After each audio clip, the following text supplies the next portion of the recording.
Another edition of the Living the Dream podcast. I'm your host, Beto Duran. As always, thank you for subscribing, sticking with me. This is available on YouTube. Just go to my channel, Beto Duran. Also on iTunes, Spotify, anywhere you can listen to a podcast. I told you I'm going to stay consistent with it. Is it Mateo? My mom doesn't realize that I'm doing the podcast right now because I'm in the garage. So, she comes through. See, this is the real raw. See, everybody can have like a fancy backdrop or all this other stuff or fancy studios. It doesn't matter. You want to have the real deal. As long as the content is good, it's all that matters, right? So I can have this fancy graphics. I can have fancy everything.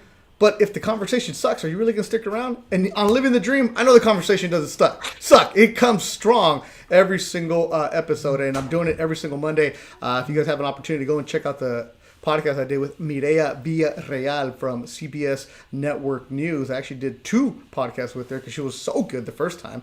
And I think her and I are going to launch a separate one where we're going to talk about current events. It's like Ryan Seacrest. I'm going to become the Mexican Ryan Seacrest. So we're going to go and do something like that. And as always, boxing on Thursdays, the Thursday show is available for you. Over the weekend, I was on CBS 2 with Jim Hill, and I was able to sneak in the word chusma. Talking about people. That was like a little shout out to some of the people who were saying, there's no way you'll say that, Beto. I sure did. And I also said to Jim Hill, I need some new friends. And you say that kind of comment, and what happens? People get really offended. So those of you who are getting offended and saying, oh, you're talking about me? I probably am. I probably am talking about you. So if you're the one thinking, oh, Beto said he needs new friends, well, yeah, it might be you. But as long as you listen to the podcast, all that matters. So the show is called what? Living the Dream. Been doing it for 5 years. And in that time, I follow a lot of kids who are getting into the business who are all of a sudden disappearing. It's a terrible business. I've said this over and over and over, whether you want to be on TV, radio, as a writer. It's absolutely terrible. Now, doing the job is amazing. The actual hustling, the grind, getting the stories out. That's awesome. It's all the other BS you got to deal with from the other side, but that's every industry. But in the journalism world, even more so. When you're trying to figure out where your check is coming from because there's no more full-time jobs, you're going to get let go. It's a crazy reality of it. Last week, I was on ESPN's Hispanic Heritage Month panel. Myself, Serena Morales, who covers the Rams, Pablo Cisiena, the goalie for the LAFC. Hopefully I said his name right, the last name, but I know he's Pablo. He's cool. And George Sedano from ESPN, he was a moderator, and we were talking about how you get viewed and the different ways of what's going on in this business. And you're like, okay, so if you're at LA, you're probably Mexican. If you're in New York, you're probably Puerto Rican. You're Miami, you're probably Cuban. But the big bosses all assume that we're all the same. So we were talking about the different avenues of how we get going. And we talked about how we want to create a pipeline for the next generation of students, the people who want to get into it, who, look, we don't have parents who are like reporters. We don't have an example for us of telling us how to do this. Or if you're into this business in your first generation, you're probably doing it on your own blindly, like meeting the right people and getting after it. And it's hard. Like the support system isn't there for the Latino reporter. It's really not there because you don't have examples for it. So myself, I try to help out as many young kids that want to get into this business. And I try to put them in the right path. So I always, if I see a Latino last name, I keep an eye out on them and see what they're doing. I'm always constantly checking out their Twitter, checking out their stories, see what's going on. A lot of them are college students who follow me. So I'm keeping an eye from a distance. Not that I'm a scout, but it's just more of, hey, like if I hear of something that's a potential job in, say, Abilene, Texas, or Beaumont, Texas, I might have that network, right? So that's what I want to do. And the person that I'm bringing on today is somebody I've watched for many years. And he had no idea that I was watching him. Like I said, not that I'm like the padrino or anything like that, but I saw him hustling, getting after it. Name is Drew Ruiz. He's a basketball writer. He most recently was with Slam Magazine, and I've read Drew for a few years. He was actually writing while he was going to Long Beach State. And did I know him? Nope. Did he ever ask me for anything? Nope. But I kept seeing his bylines. I'm like, this guy is good. He would cover high school games. He would cover prospects coming through. And when I saw him get a magazine cover, Slam, the main feature story, like I've never helped Drew out with anything. I've never really given him any advice. I'm just a fan of his. And last night on Twitter, I was tweeting about the podcast. I'm like, living the dream. He kept saying, I wish I was living the dream. I was like, well, then come on then. Call them out. And here he is, making his debut. Drew Ruiz. Twitter, Drew Ruiz 90. Instagram, Drew Ruiz. And you know you're big time when your name is just your social media account. So Drew Ruiz, welcome to Living the Dream. Beto, man, thanks for having me on, bro. I truly appreciate it. All right, so you're a basketball writer. You grew up where, Drew?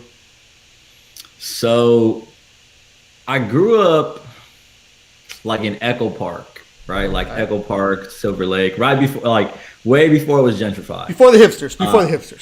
Yeah. Before, people were actually, spending time at Echo Park and like they felt safe to walk around. So yeah, I grew up there, and then I'm trying to think when, maybe it was 3rd, 4th grade, we moved to the Southeast LA side. So, started in Commerce and then eventually moved to Bell Gardens. So you're a Bell Gardens kid. You played junior college basketball where? I played at ELAC. And that is the real deal. If you're playing hoops at ELAC, that means you really want it, right? What was that experience like for you? That was great. I went right after high school, so you really got to see what basketball at the next level was like. I think coming from Bell Gardens, there's not really many opportunities in the basketball space, right? There's I didn't have teammates who played AAU. I might have had one. Wasn't even introduced to AAU till late in my senior year. Went out to ELAC. That was great.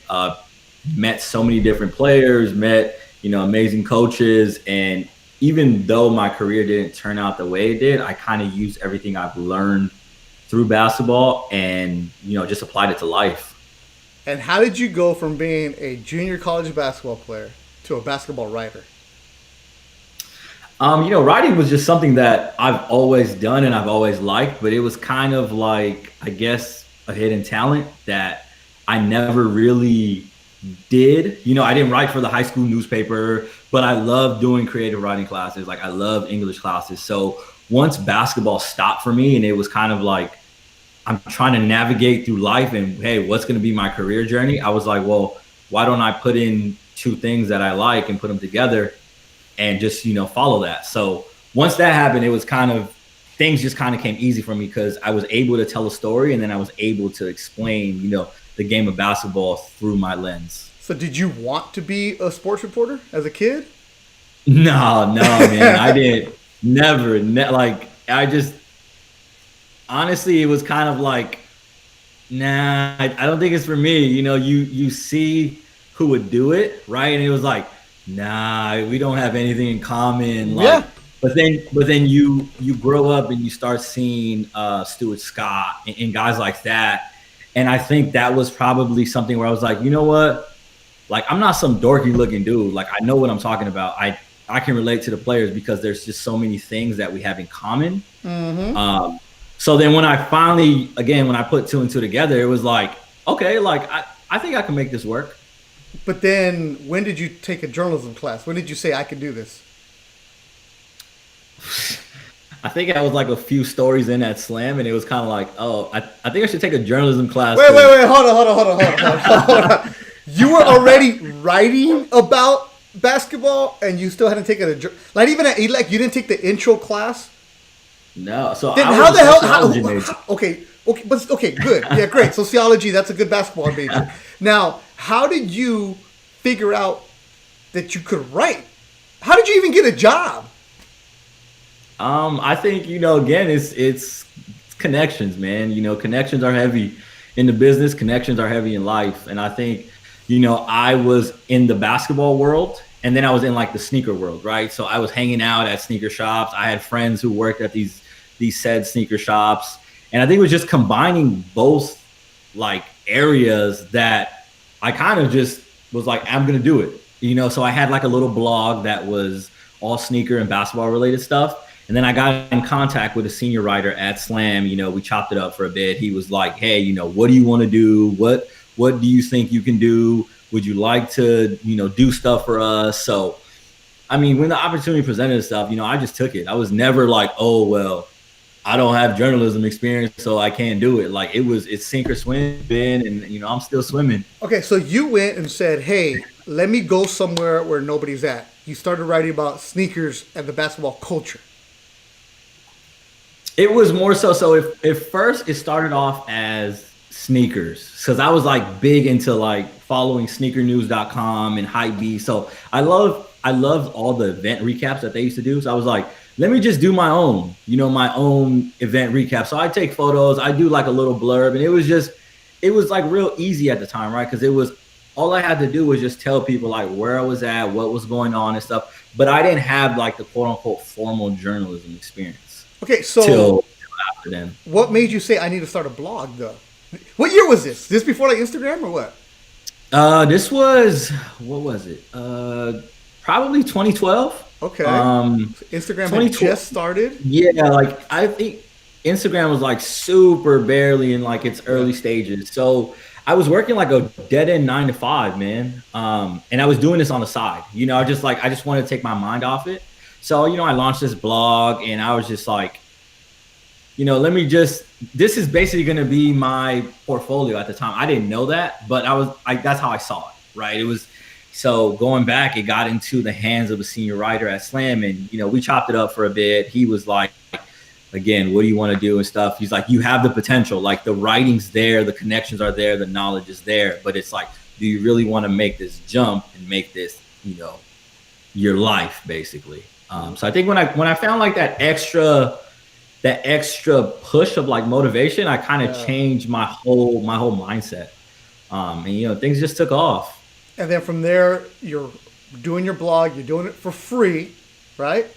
You're just doing stuff, going back and forth. Slam Magazine, which is one of the most respected magazines out there in the basketball world. That's where the real basketball fans are reading stuff. That's where you get to know the nitty gritty of what's going on. Like that's like for basketball heads, like that's the where you want to work. Like that's you get your name in there. Like okay, cool. See, for me, I'm just like whatever sports, I don't care. But you as a hooper, Slam is the one you pick up. First time you got paid to write a story was what? First time was 20. I think it was either 14. Okay. It was for the KD8. So yeah, Nike had introduced the KD8 and they were doing like a promo thing. And I had just gotten back from vacation. I think I got back like on a Monday. And then, I was told, hey, Nike PR reps, we're having this event, such and such. Cool. I went out there with, I'll take a couple pictures and stuff like that. Actually, the editor at the time, Ben Osborne, was kind of like, hey, like we can use this for our Kicks feature, which is an annual sneaker related magazine. But he's like, here's your word count. Now you got to expand on it. So that was my first story. So KD8, and when I really got paid for it, it was like, oh, like this is cool because it was just, it wasn't anything like crazy, but I started to realize like, oh, okay, this is how much I can get for a story. Like, okay, like, yeah. What were you doing for work? So I was working at, what was I? So my first job out of ELAC was, I was working at a company called Matrix Document Imaging. It was like the middleman for attorneys, right? So Fun. they would, yeah. It was bad, man. It was bad. And then I had like stayed in that business. So I was a legal process server for a couple of years, and I was able to like do my job and then still be able to like freelance on the side because I was like running all over LA County and Kern County. You were like the guy in was it Pineapple Express dropping off? Not everybody says that, right? That's what he did, right? He dropped the envelopes. Yeah, but I did more so just workers' comp related material. Like I never stalked anybody at their house. I never have, hid in bushes, stuff like that. It was all for medical records, employee records and things of that nature. Yeah, the Living the Dream official lawyer, Curtis Gold's listening to this right now, probably saying, I know this. And he's the one who's like, chase your dream, don't be a lawyer. So good for you, Drew. You got out of that world. But let's go back a little bit. You're at ELAC and you never transferred? So after I stopped playing basketball, I left school completely. I started working. Which is every typical JC athlete.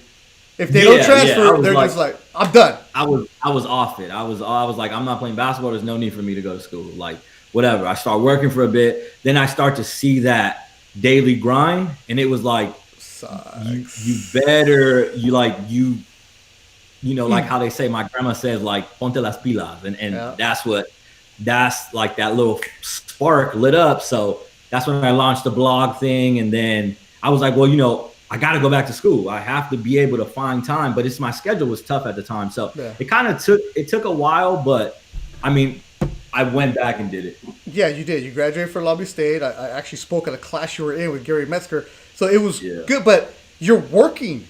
You're at Slam. You still have no journalistic training. How did you get away with it? Where did you learn? How? What? Tell me this. You know what, man, is I started reading a lot.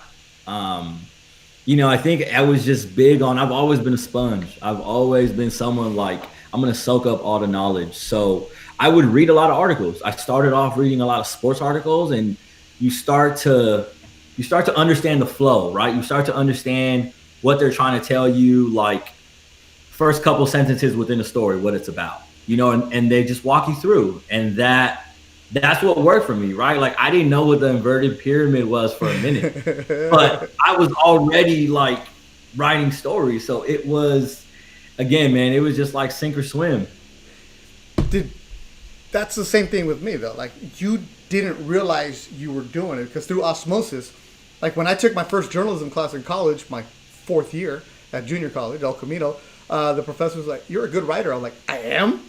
She's like, "Yeah, you know how to do a lead." I'm like, "What's a lead?" And mind you, in high school, I was part of the school paper. I was the editor of the school paper because it got me out of the classes for the hard classes, and I got into the football games and basketball games for free. Like, that's what I did. And it was like, I did it just for fun. I didn't know what I was doing. And then journalism, it was like, the Lori Medikovich class was telling me this, and this, and this. And I'm like, wow. I was like, I already know this. Like, I'm sitting in the class, like, I already know. Because when I was a 10-year-old paper boy delivering the Daily Breeze, I'd always read the sports page. I read Sports Illustrated. I read Sports Illustrated for kids. Like, I was always just like you. I was that kid in high school who had the newspaper in his back pocket because I just would read that, like you said, like a sponge. So it's like, we didn't realize we were getting exposed to it. And when it came time to it, let's get going. Like, yeah. Any reporters in your family? Anybody you can lean on? No, right? Man, I didn't have that. No career days in high school. No, I didn't know. We didn't know that this is possible. Yeah. That's why I love having you on, Drew. Like, I'm a big fan of yours. I always tell you, like, you're a big time famous person, and you're like, no, I'm not. But it is because I know your hustle and your grind of where you're getting at. Because there's a lot of people who have the resources, who've had the internships, and then it's like, I'm 24 and it was a grind a little hard, and like, forget it, I'm gonna quit. You were like, I'm going to succeed because I don't want to go back to having a real job. Where's that attitude come from? I mean, I think it's just seeing my mom, seeing my dad. I had both my parents in my life, but obviously they separated. So I was staying with my mom for the longest. Grew up with her my whole life. So just being able to see how she was able to survive on, her and her kids, and me being the oldest, just like, once you get to a certain age, you start to see like, all right, like, we're not as well off as, other families are. Right. So I think just being able to see that struggle and just realize like there's eventually a light at the end of the tunnel, so, and that's the thing is when you don't come from a family of means, like you're going to struggle in some capacity. Like that's just, it is what it is. And I think when you're faced with adversity, like that shows your true character. And like, I've always been someone like, I'm just going to bounce back. You know what I'm saying? Like I've never had that never quit mentalities, and, it's paid off. Like I'm here where I'm at, and, it's been great. Yeah. You, were Slam Magazine. Want to read all your stuff all the time. You got the covers. You also did something that was pretty cool for a few seasons. You were part of the Drew League social content. How did that come about? So again, that was another, opportunity. Kind of went to the Drew League. I was on assignment for Slam. DeMar DeRozan was doing like a thing with the Junior Drew League. Started talking to him, and I stayed around for the game. I think it was the postseason, and so I'm in there. The atmosphere is crazy, and I'm just like, wow, like this is this is an LA staple, obviously, being from LA and being in the basketball state. But I was kind of like, what if we start expanding to show what the Drew League is like to people outside of LA, right? And I think this was a time where, Snapchat was big on brands were starting to use Snapchat now. And, the NBA was doing it, Jordan brand, Nike basketball. And then I was like, the Drew League needs like a Snapchat. So I basically just came up with a proposal, like how I feel I can be an asset to the team. And, here I am 5 years later that I've been a part of the Drew League. You created a job for yourself. Yeah. I was like, the worst thing I could get told is no. Honestly, the worst thing you can get told is no. So I don't ever like, I'm scared. Like, nah, like, cool. You say no, you say no. Yeah. But yeah, it opened up for me, and it's been great, man. It's been great.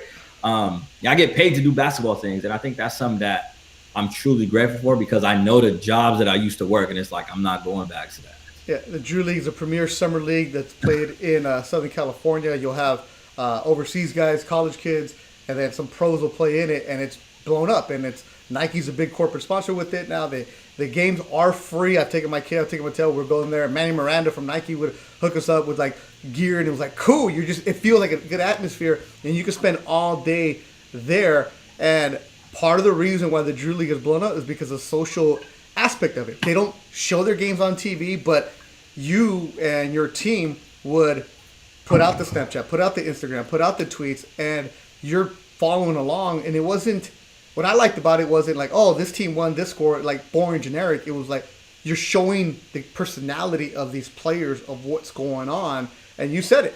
You found somewhere where you can get in and go for it. Love the attitude, because you remind me of me a lot, Drew. But a lot of people might be like, I'm scared of the no. Not you? Nah, man. I think, rejection is a part of life. Like, you know what I'm saying? I can't be afraid to fail. And there's a lot of people like that. There's a lot of people like, they're very hesitant. And it's just like, you got to be able to take that leap of faith and trust in yourself and trust in your ability. And the rest will take care of itself. That leap of faith, of trusting your ability, Drew, like that's the thing that people don't do. Where do you get that attitude from? Come on. Now. It's just... Even now. I mean, honestly, like, I trust my ability, man. I think I've been doing this, 7 years now? I want to say. I'm obviously, it's still kind of small, but I think 7 years is like, that's a lot of great experience, a lot of great exposure, a lot of, great connections along the way. And it's just like, I know what I bring to the table. Like, I think with me is like, you'll never give me an opportunity and be like, did I make the right choice by bringing this kid on? You know what I'm saying? Like, all you got to do is give me the opportunity. The rest will take care of itself. Also, you don't have any room for error. Exactly. You can't fail. You can't, because it's like, it'll just snowball, right? It's just, you have to be able to dedicate time to your craft and like continue to just be there, right? I can't, if I slack off, like this is the first time I've had a summer in 5 years, because of the pandemic. I'm always at the Drew League. Like I'll work 7 days a week for 3 months straight, and it's a grind, but it's great because you see the stuff that we're doing, and it's just like, it makes it fun. It makes it worth it. When you look, I mean, you're only 7-8 years into your career. You look back at it and you're like, how the hell did I get here? All the time. I always try to tell people, like, I'm just a regular dude who loves basketball. I always, I'm never too high, never too low. I'm still the same guy, and that's the thing. It's the only thing that's been different is more opportunities for me. But at the same time, Drew, you're a humble kid. I like you. You're good, and I'm gonna blow you up right now. Like, nobody's gonna outwork you. Nobody's gonna have the same drive as you. Nobody's gonna say, "Oh, I'm doing this and that." You still have that. I get excited to go to work attitude, and it's not even work. It's like I get excited to go do this today because you're tweeting all day long. You're finding different opportunities. When one door closes, you're opening up 2 other ones. But how many times people say, "Oh, you're so lucky," and you just want to tell them like, "Fuck no, I ain't lucky, man. Everything I'm doing, I created, man." And I know you're not gonna say it, but I say it for you because it's not luck, it's opportunities, and you take advantage of them. But at the same time, if you mess up once, you're gone. Yeah, it's again, there's very, very small room for error, especially in the media side, right? Because you got to be objective. I can't go in as a fan, right? That's like J101 number one rule, like on your first day. Tell somebody. Say that louder. Say that louder. Say it loud for the people in the back. I said you can't be a fan. You got to act like you've been there before. Oh, and you're not friends with them, right? No. I mean, it's a working. I'll say it for you, Drew. You're not their friend. You're not there to be a fan. You're there to do your job. Stop being a groupie. Yeah, I said it. Exactly. Don't worry. I said it for you, Drew. Don't worry. You're not going to get in trouble with your bosses. The famous G word. Don't be that guy. Now, also, Drew, there's kids that graduate every single year from Long Beach State like you. USC, UCLA, Syracuse, Northwestern. The competition is huge. Thousands of kids graduate every single year with fancy resumes, got all these internships, and a year into it, they're like, yeah, I don't know about this. Or I can't find a job. I can't do this. I can't do that. There's nothing here. You hear excuses. What do you think? I mean, everybody's path is different. I don't go out and, judge what, the next man or the next woman is doing. But the thing I try to tell everybody is this is a grind, like first and foremost. Unless your family has high connections and you got a job straight out of college that'll land you, some good paying money and a good opportunity, cool. But for the most part, you're going to be doing stuff you don't want to do. You're going to be covering stories you just do not want to. You're going to feel like I'm better than this, right? Yeah, I'm better, but you always got to look at the bright side. You always got to just be thankful for where you're at. And I think that was the thing for me, right? Where it's like, maybe I'm not where I want to be right now, but I'm going to get there regardless. Like I'm on the path to there. And I think that's just something that's helped me, man. Cause I know a lot of people that, for example, I went to school with at Long Beach and I've seen them months after school and I'm, catching up. Hey, how you doing? How's life been after school? And they're just like, man, I had to change my major, or man, I couldn't do it. I couldn't find a job. There's no job, stuff like that. And I think that's the evil side about it. Just you can't glamorize journalism because it's like you said, it's like really nitty gritty. Like you're always on the go. You're always on high level, high alert and things like that. So you always just got to stay even keel. Drew, you're such a nice kid. And I am the salty 42-year-old, and the Theo that's gonna keep it for you, right? Like it's we've had this conversation, you and I. That's why I look out for you as much as I can, and I try to help you out any way you don't need my help, but it's just more of like a little tip for you, right? When I spoke at your class at Long Beach State, and I'm in there speaking, and afterwards you and I talked, and we had a beer at the Nugget. What's up? I talked to him like, you're going to be the only one from that classroom that's going to work in the media. And it's not a knock on those kids, but it was in that classroom of seniors, I was hearing excuses right away. And you said you talked to them afterwards. And like I said, it's not that I'm saying that we're better than people. I'm not saying that. It's just you have to put in the grind. It's called living the dream. But if you want to get to the dream, you have to put in work. Look, I am in a freaking garage right now doing a podcast that's not making any money. There's a car right next to me. This is the actual garage door.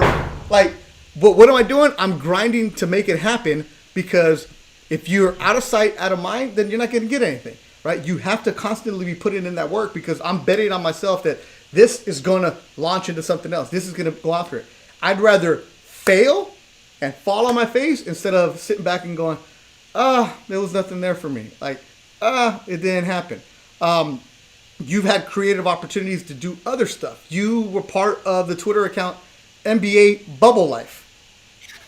Why? How? And you also started another account about nostalgic 90s stuff. And I think you got a shirt on with that, right?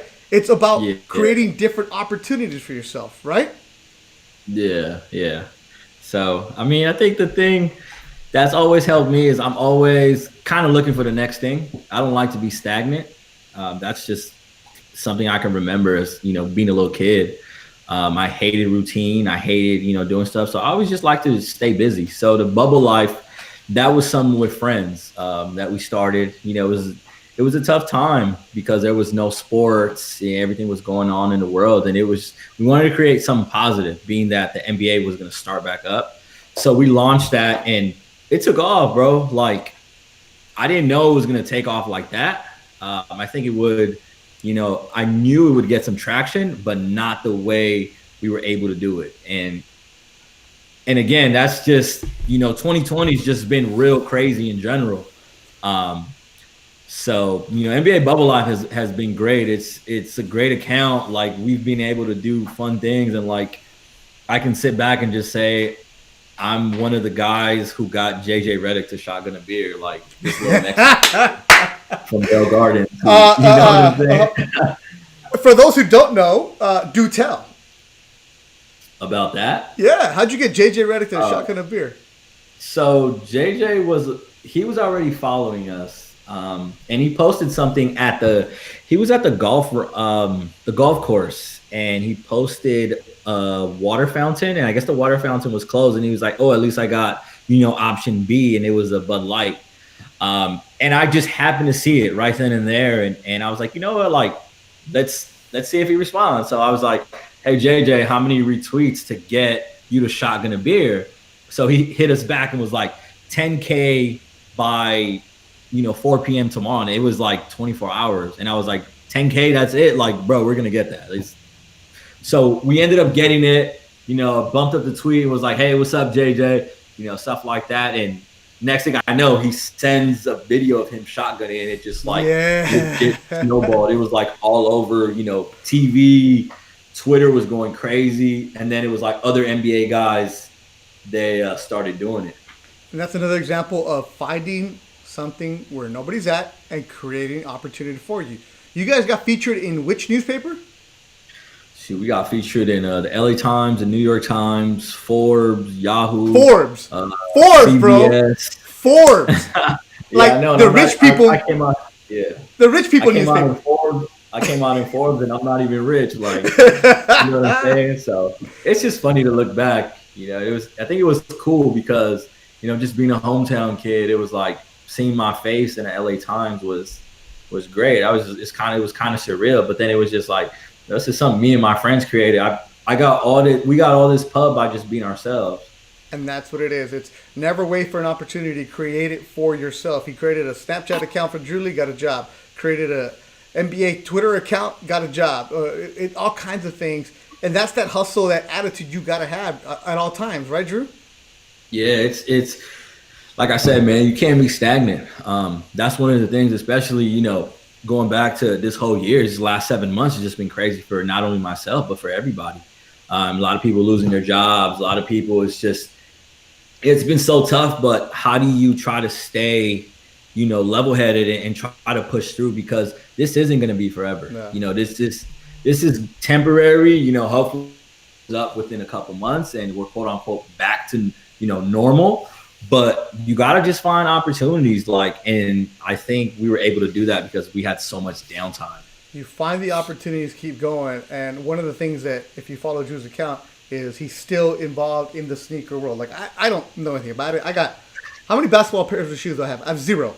I have Vans and I have running shoes. But I like this shoe culture because my son Mateo's about it. I took him to that sneaker con before, and I realized it when Instagram was around, and the day that the Christmas game that I worked where Kobe wore the Grinches. And I just posted it on Instagram, no big deal.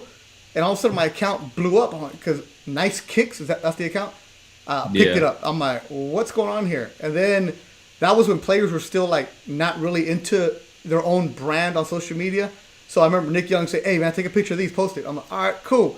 And then they started realizing, well, we don't need other people to do it. Let me just do it on my own. Because remember back then, early on, it was like, you guys were like, I don't want to show off too much. But now it's a whole fashion show. But I got into that world and I started looking at it. I'm like, it's a whole. That's when I went down a shoe culture rabbit hole of like hundreds of thousands of views and all this other stuff. And I'm like, cool, respect to the people who do that. Was it Nick DePaula? Is that his name? Yeah, those guys. and Cousteau, Jacques Slade, and the stuff that they do. I'm like, that's great that you can create a business out of this and your own branding. I always joke you. I always say you're the Nike influencer. You're not an influencer when it comes to shoe, but you do get to go to the shoe releases and still write about them, right? You still get to go into that world. When you go to that, for people right now that want to be an influencer, what's the best advice for them? Besides, don't be a groupie. No. I mean, the thing is, like, I can only say what works for me. Exactly. And that's the thing is, like, we can talk about my story all day, and it's just like, I just don't want to be out there to try to, put on a facade or tell kids, like, hey, if you do this, you'll be in the same position. If you take something from my story or whatever the case may be and you apply that and it works, like, that's what I want to do. But going to the shoe stuff, it's like what helped me was, again, just the connections, right? So when I was with Slam, I was the only West Coast guy. I was the only LA guy for a while. So I was able to go to these events and cover them. And then, being with the Drew League, working with Nike LA, it's like I know everybody at Nike. So even if I'm not media, I can still go to the event if I want to,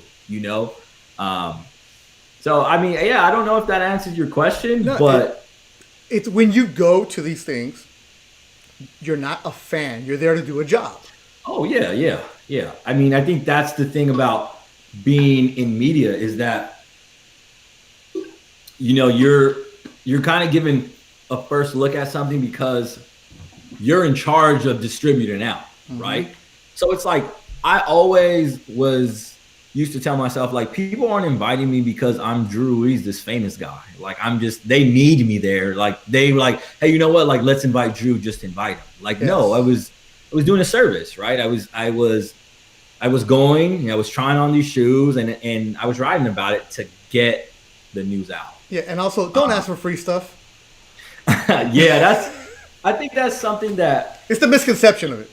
Oh yeah, and it's the perks. It's extra.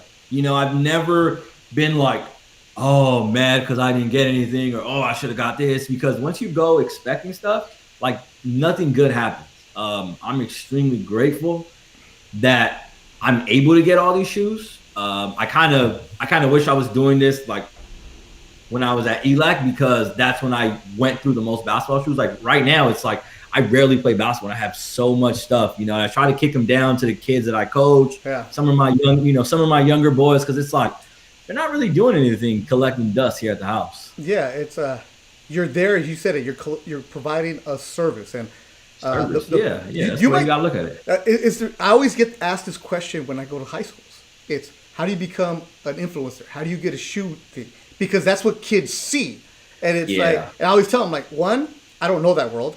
Two, you're there to provide a service, because the day you start showing up, right, Drew, you can attest to this, and you're like, hey, I'm so and so, I should get stuff for free. It's like you're not getting invited again, because you better post the videos, you better do the story. It's just, there's always a catch. We're inviting you here for a reason. Exactly. For a reason. And that's the thing is that, I can't go on social media and just be like, oh, I hate X shoe from X brand, and then go to that event and take a picture with the shoe, or things like that. Like, like, I'll say it. I hate Under Armour, and I'm not going to go to an Under Armour event. But you're wearing an Under Armour shirt because it was free, baby. There we go. No, but that's the thing. Like, okay, I hate Buffalo Wild Wings. I will never go there because of their service is just so bad. So I actually got caught up with this. So I am anti-Buffalo Wild Wings because of their service. I have tweeted about it for years, and I go on a vendetta because, and it's nothing against the food. It's just everywhere I've gone, whether it's West Covina, whether it's Torrance, it's always just bad service and a bad attitude about it. And So I went on this vendetta one time, and then people were like back and forth. So I was working a radio show, and I needed to do a Buffalo Wild Wings read. And I'm like, sorry, I can't do this. I was a guest host, so they wanted me to read the commercial. I was like, I can't do it. I'm not a paid endorser, and two, I'm not doing it. So if you're gonna say you hate something, you better make sure you hate something. So that you gotta stick to guns. You gotta stick to that gun. All right, Drew, let's go. We're gonna wrap it up because I know you got some stuff to do. You got big things to do. Your Instagram alter ego is Air Modelo. Yeah. Are you sponsored yet? No, no. Can I get you a sponsorship from Modelo? Sure. All right, If, good. yeah, let's do it. Because yeah, I'm like running with it right now, and it's just like it's just a nickname at this No, point. it's fine. Yeah. And the thing is, I've never even seen you drink beer, so I don't even know. I've never. Yeah. So you have Air Modelo, Modelo Poppy. It's like you have a great personality about the just making fun of yourself about things. When you get your haircut, you're like, oh man, I'm so smooth. Like just you have that right attitude about it. Like why do you just go with that? Because there's some people that take themselves so serious. I mean, the thing about me is just I've always been a clown. Like I've always had this sense of humor where I'm always joking. This is just being a kid. And we got two words for you. Like this, I was that kid, right? I was the kid who was just always joking, who would flick his eyelids out, and I'm still just clowning. I'm just older now, and I'm in a different position in my life, but I've always remain true to myself. That's something that I pride myself on. Like I'm gonna be me till I'm no longer on this earth, and that's just who I am. Like Right. that's who I am. That's what I'm about. And again, I get paid. I basically get paid to be myself. So obviously, something's working. That's where I was leading it to. Yeah, I'm glad you said it. Be yourself because there's a lot of people who, as they're going through the identity in their 20s to the 30s of the transitioning, they try to create a persona, and it's like that's not who you really are. Whether you're a writer, whether you're a YouTuber, or whatever you are, at the end of the day, you gotta be yourself, right? You got to stick true to that because if it all gets exposed. I mean, at some point, like if I was the guy who was saying that, oh, I get all these shoes for free because I'm, Drew Ruiz and I live in this lavish penthouse in downtown LA and I'm this, and that, eventually someone's going to call me out and just be like, hey, bro, like, that's not who you are. Like, and then it's even worse now because there's social media, right? Yeah. So I've always, like, what you see is what you get. I don't have nothing to lie about. I live a very chill, modest life. And that's it. Like I live above my mean. I mean, I live within my means. I'm never doing nothing crazy outside of my character. And I'm just, again, never too high, never too low. There it is. Don't believe the hype. All right, so you're gonna look over my shoulder. You see right there, Sure High. Our boy Gino gave me a shirt. Yep. Gino Torres, the athletic director at Sure High, gave me the shirt and the hoodies. Like those are exclusive. You were coaching. You were coaching there though. Why did you feel like it was important to get back like that? I think early on, when I was a sociology major, I wanted to work with at-risk youth. That was my long-term goal. And, once I left and stuff, I tried to go back to BG and coach, but just the work life, it was tough. So I was never able to do it. And then when I had free time on my schedule, I go back and I've always known Gino. Gino's been a real good guy ever since I've been in high school. One of my mentors, someone who's a great basketball mind, but an even greater person. So I hit him up and said, hey, are you guys working out? Like, I want to work out. I want to play basketball. And he's like, yeah, come to the high school. And it randomly turned into like a position, right? Where he's just like, yo, like, got to stay on. The kids need someone that's young. The kids need someone like you, stuff like that. And it was like, man, I don't know if I'm ready because I like to commit to something 110%. You know what I'm saying? So if I'm telling kids like, hey, you got to get to practice, but I can barely make practice, it was kind of like it didn't work. So, eventually my schedule was freed and I did it. And it was great, man. Best 2 years of my life because that's cool, man. I mean, these kids are just, they're kids at the end of the day, and they're going through this life where it's like, they have no worries. All you got to do is be a good student, be a good son and listen on a basketball court. And then the good thing about it was I was always accessible, right? Where I'm doing the NBA interviews and I'm doing all this, but I'm still making practice at 3 p.m., right? And all the kids follow me on social media. So just being able to be accessible and helping the kids in any way, whether it's giving them advice, schooling advice, life advice, or even kicking down, product that I get from these events just because I know how tough it can be on parents. So if I can alleviate that, like, it's perfectly fine.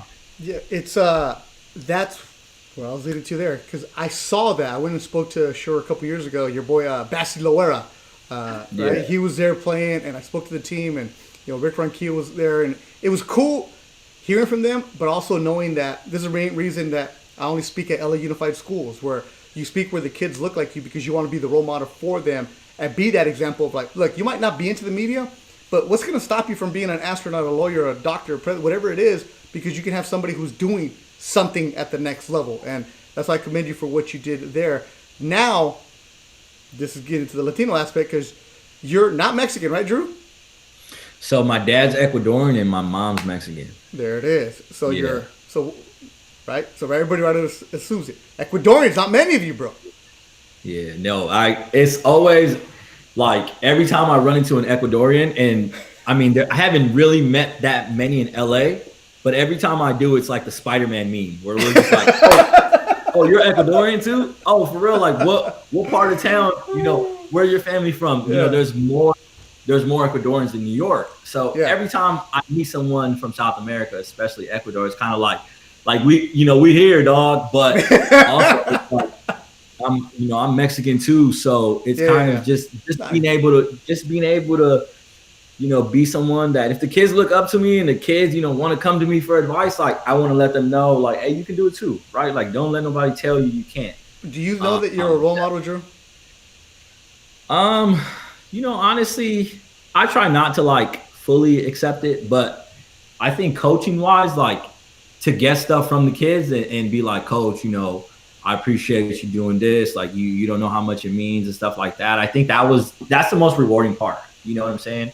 Because it's like these kids, I remember being 15, 16, 17 years old, and I was a little knucklehead, right? Like I thought I knew everything and stuff like that. But being able to have all these like great OGs in my life, like, Bobby Z, Gino Torres, Al Cuevas, all my former basketball, Edgar Loera, all my former basketball, coaches turned friends.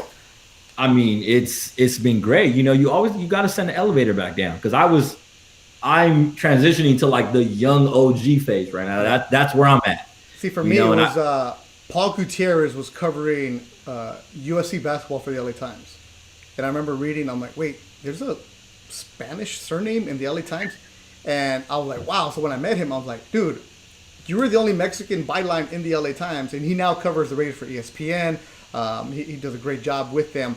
But I know that there's some kids out there who probably read Slam Magazine and they see your last name who might be like, wait a minute, that kid has the same last name as me? Like, that's an example. Like, do you see that you're leading that way now? I mean, I try to do everything I do. Everything I do, I think, being in the basketball space, there's obviously not many of us. You're the one. Right? Right? So being in the gym sometimes and I'm the only Mexican there, I'm the only Hispanic kid, it's great, right? Because I always want people to be like, who is this kid and why is he always here? Like, what does this dude do that he's just like at every event? So that's always great. I think I just always like to tell people, hey, you can do it too, right? Like you can't tell me anything, man. Like I'm from Bell Gardens. Like I went to Bell Gardens High School. Like I'm from Southeast LA. Like I was able to do something I love, and you can do it too, and that just goes more so for all the kids that weren't born on third base. Like if they want to put me, as someone who, hey, this is a good role model, I'm just trying to be the best version of me every day.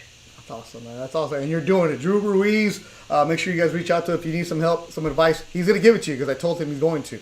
Drew Ruiz 90 on Twitter, Instagram, Drew Ruiz. He's out there hustling, doing all kinds of stuff. A perfect example. I'm glad we were able to do this. I wish we could do it in person. That way we could have a Modelo sponsorship. But this is just as good right here, man. You were good, Drew. You're good, bro. I've heard other ones, but you were good today. Man, I appreciate you. Like I said, it was kind of funny because I knew about you, doing this for a minute. So it was like, it was you and Jeff G, the sports dude. So it was like, there was only two, but, it was cool. So, you being able to pave the way as well. And it's just like, it's great. So I'm definitely honored to be on. Appreciate it, man. So if you guys need anything, reach out to Drew. He's a busy guy. He's got to go clean like his 8,000 pairs of shoes. And don't ask him for any. He's not going to give you any. But you're all right, though, Drew. Happy for you. Continued success. And you're my most famous Ecuadorian guest ever. My man, I appreciate that. I'll talk to you later, Drew. Appreciate it. All right, man. Yep.